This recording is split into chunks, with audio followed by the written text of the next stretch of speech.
So ಈ drug abuse ಏನು ನಡೀತಾ ಇದೆ ರಾಜ್ಯದಲ್ಲಿ,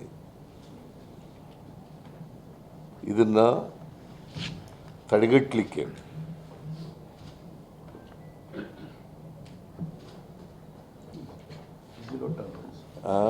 ಝೀರೋ ಟಾಲರೆನ್ಸ್ ಅಸೆಂಬ್ಲಿಯಲ್ಲಿ. ಸೊ ಇದನ್ನು ಈಗ ತೊಡೆದಾಕ್ಲಿಕ್ಕೆ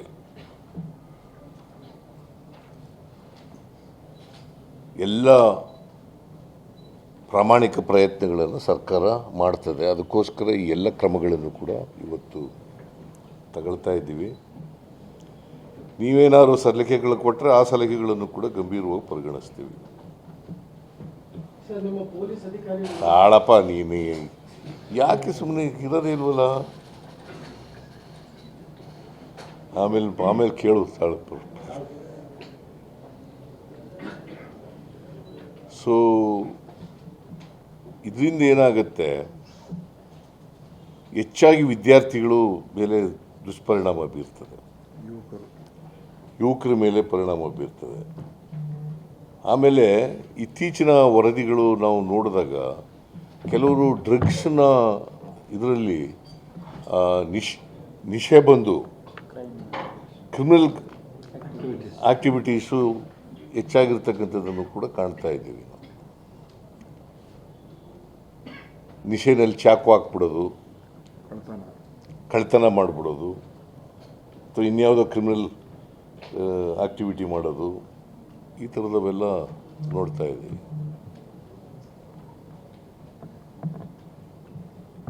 ಸೊ ಅದಕ್ಕೆ ಟಾಸ್ಕ್ ಫೋರ್ಸ್ನ ಹೋಮ್ ಮಿನಿಸ್ಟರ್ನೇ ಮಾಡಿದ್ದೀವಿ.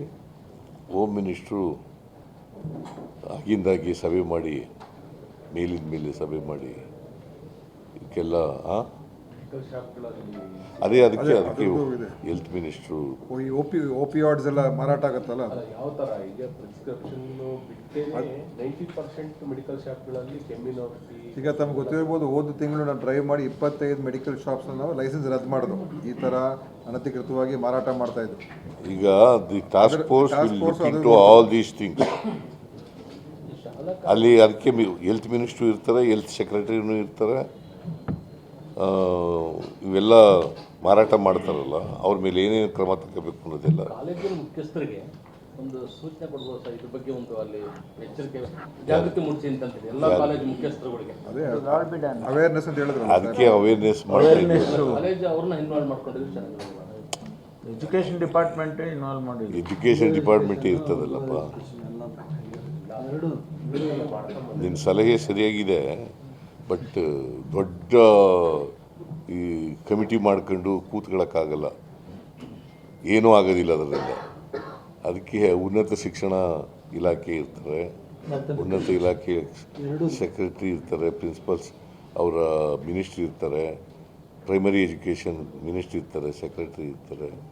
ಅವ್ರದ್ದೆಲ್ಲ ಅದಕ್ಕೆಲ್ಲ ಮಾಡ್ತಕ್ಕಂಥ ಕೆಲಸ ಮಾಡ್ತೀವಿ. ಸೊ ಇದ್ರ ಬಗ್ಗೆ ಏನಾದ್ರು ಪ್ರಶ್ನೆ ಕೇಳಾಗಿದ್ರೆ ಕೇಳಿ, ಅಥವಾ ನೀವೇನಾದ್ರು ಸಲಹೆ ಕೊಡಾಗಿದ್ರೆ ಕೊಡಿ. ಫಸ್ಟ್ ಆಫ್ ಆಲ್ ಈ ರೀತಿ ಒಂದು ಟಾಸ್ಕ್ ಫೋರ್ಸ್ ಮಾಡೋದಕ್ಕೆ ನೀವು ಚಿಂತನೆ ಮಾಡಿದ್ದೆ, ಅದು ಪ್ರಶಂಸನಾರ್ಹ. ಇನ್ನೊಂದೇನಂದ್ರೆ ನಿಮ್ಮ ಪೊಲೀಸ್ನವರಿಗೆ ಸರ್ ಇದ್ರ ಬಗ್ಗೆ ಸಂಪೂರ್ಣವಾದ ಮಾಹಿತಿ ಇದೆ, ಆದ್ರೆ ಅವರಿಗೆ ಕೆಲವು ಕಂಟ್ರೋಲ್ಗಳಾಗ್ತಿದೆ, ಕೆಲವು ಈ ಪೆಡ್ಲರ್ಸ್ಗಳಿಂದ ಕಂಟ್ರೋಲ್ಗಳು, ಆಮೇಲೆ ಪ್ರೆಷರ್, ಅದು ಈ ಥರದ್ದೆಲ್ಲ ಇದೆ. ನೀವು ಅವ್ರಿಗೆ ಫ್ರೀ ಹ್ಯಾಂಡ್ ಕೊಟ್ಬಿಟ್ರೆ ಪೊಲೀಸ್ನವ್ರು ಪ್ರತಿಯೊಂದನ್ನು ಕಂಟ್ರೋಲ್ ಮಾಡಿ. ಈಗಾಗಲೇ ಫ್ರೀ ಹ್ಯಾಂಡ್ಸ್ ಕೊಟ್ಟಿದ್ದೀವಿ. ಅದಕ್ಕೋಸ್ಕರನೇ ಯಾರು ಅಕೌಂಟಬಿಲಿಟಿ ಫಿಕ್ಸ್ ಮಾಡ್ತಾ ಇದ್ದೀವಿ. ಫ್ರೀ ಹ್ಯಾಂಡು ಕೊಟ್ಟಿದ್ದೀವಿ, ಅಕೌಂಟಬಿಲಿಟಿನೂ ಫಿಕ್ಸ್ ಮಾಡ್ತೀವಿ. ಜವಾಬ್ದಾರಿ ಅಂದರೆ ಹೆಂಗೆ ಅಂತ ಒಂದು ವೇಳೆ ಸರ್ಕಾರದ ಈ ಸೂಚನೆಗೂ ಸರಿಯಾಗಿ ನಡ್ಕೊಳ್ಳಿಲ್ಲ ಅಂದರೆ ಅವ್ರ ಮೇಲೆ ಏನೇ ಆಕ್ಷನ್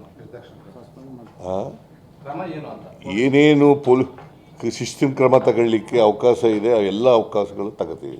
ಸಸ್ಪೆಂಡ್ ಮಾಡೋದ್ರಿಂದ ಹಿಡಿದು ಡಿಸ್ಮಿಸ್ ಮಾಡೋದ್ರಿಂದ ಹಿಡಿದು ಎಲ್ಲ ಕ್ರಮಗಳನ್ನು ತಗೋತೀವಿ.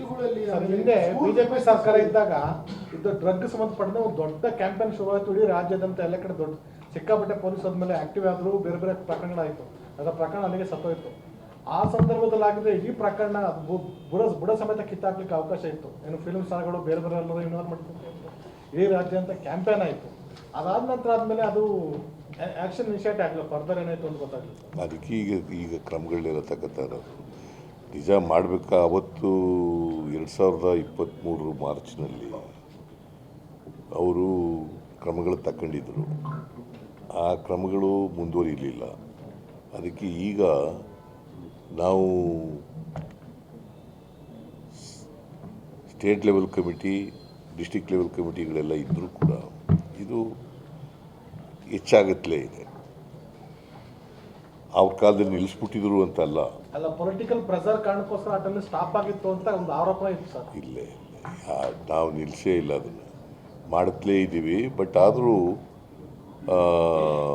ಈಗ ಏನಾಗುತ್ತೆ, ನಾವು ಚಾಪೆ ಕೆಳಗಡೆ ನುಗ್ಗಿದ್ರೆ ಅವರು ರಂಗೋಲಿ ಕೆಳಗಡೆನೆ ನುಗ್ಗಕ್ಕೆ ಶುರು ಮಾಡ್ತಾರೆ. ಈಗ ಈ ಥರದ ಇದ್ದಾವಲ್ಲ, ಇವೆಲ್ಲ ಪತ್ತೆ ಹಚ್ಚಿ ಈಗ ಅದಕ್ಕೆ ಕಾನೂನುಗಳನ್ನು ಸ್ಟ್ರೆಂಥನ್ ಮಾಡ್ತಕ್ಕಂಥದ್ದು, ಟಾಸ್ಕ್ ಫೋರ್ಸ್ ಮಾಡ್ತಕ್ಕಂಥದ್ದು ಅಧಿಕಾರಿಗಳ ಮಟ್ಟದಲ್ಲಿ ಇತ್ತು. ಈಗ ಮಿನಿಸ್ಟ್ರಿ ಲೆವೆಲಲ್ಲೇ ಟಾಸ್ಕ್ ಫೋರ್ಸ್ ಮಾಡ್ತಾಯಿದ್ದೀವಿ, ಮಿನಿಸ್ಟರ್ ಅಧ್ಯಕ್ಷತೆಯಲ್ಲೇ ಟಾಸ್ಕ್ ಫೋರ್ಸ್ ಮಾಡ್ತಾಯಿದ್ದೀವಿ. ಸೊ ಒಟ್ಟಾರೆಯಾಗಿ ಇದು ನಾನು ಇಲ್ಲ ಅಂತ ಹೇಳಕ್ಕೆ ಹೋಗೋದಿಲ್ಲ, ಇದೆ. ಅದಕ್ಕೋಸ್ಕರನೇ ಕಂಟ್ರೋಲ್ ಮಾಡಬೇಕು, ಅದಕ್ಕೋಸ್ಕರನೇ ಎರಾಡಿಕೇಟ್ ಮಾಡಲಿಕ್ಕೆ ಪ್ರಯತ್ನ ಮಾಡಬೇಕು.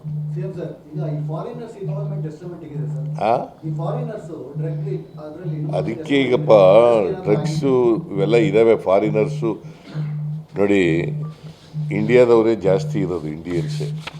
ನಿಮಗೆ ನೋಡಿ ಹೇಳ್ತೀನಿ ಅಂತಂದರೆ 2021ರಲ್ಲಿ 7,571 ಜನ Indians,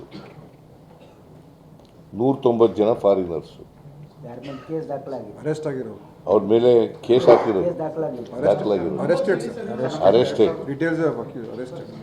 details of accused arrested.